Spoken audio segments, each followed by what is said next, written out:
Good morning. Thank you very much, Dan. Maybe the way I would like to share with you my contribution on this national security strategy is to take a bit of a stock of what we discussed yesterday about the whole lot of effective leadership. And maybe we need to zoom in and then to ask ourselves a question when we say security for all Africans. Definitely, such a goal cannot be achieved by attributes of individual leaders. And we may need to anchor it to the whole aspect of institutional leadership. Because often, when we talk about security, human security, is a security that should involve different agents and different parties. So we may need to get from these attributes to really the institutional leadership.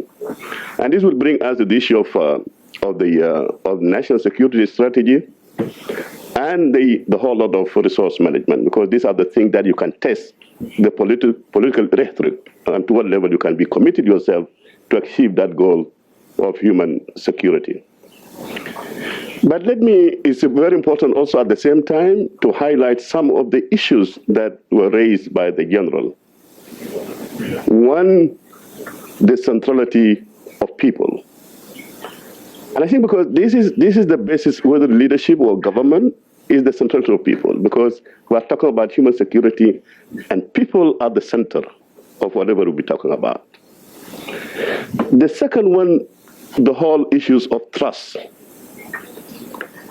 The debate today in Africa is about the relationship between citizens and the state, and the whole lot of social contract.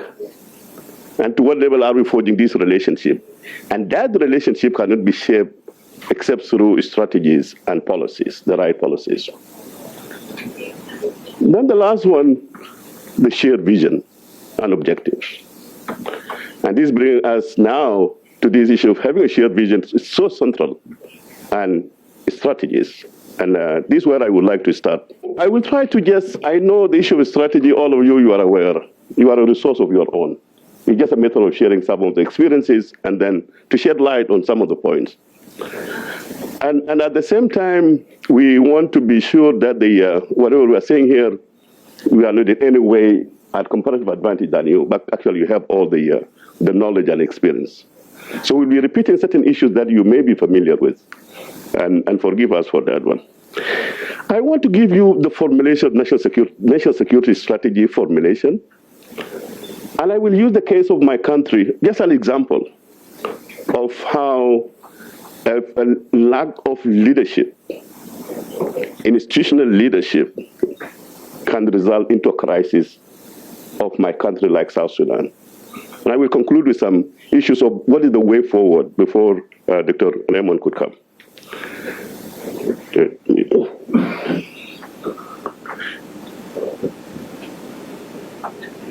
Am I okay?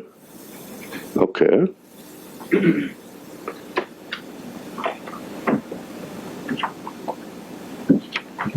Okay, yeah, good. Now, let me start first with the strategy. I think all of you are aware the centrality of a strategy in any leadership.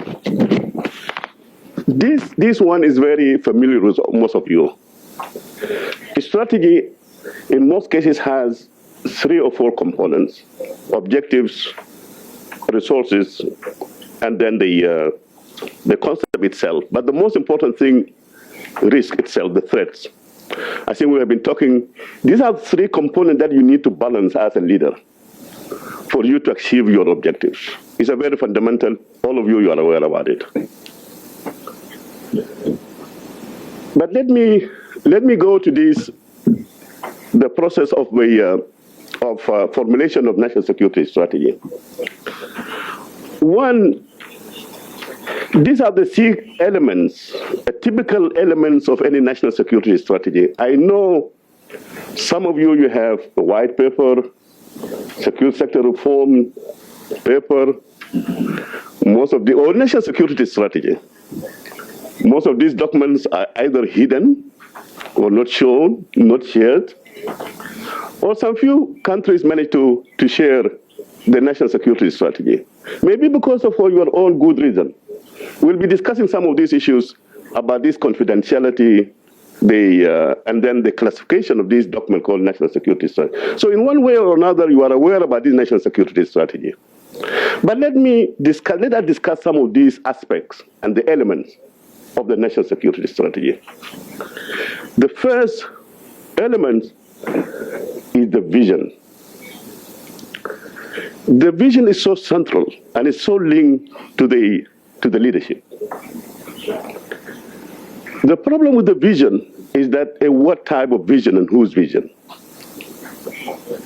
I know many countries, including my country, we have very good visions. I think Africa is not lacking vision.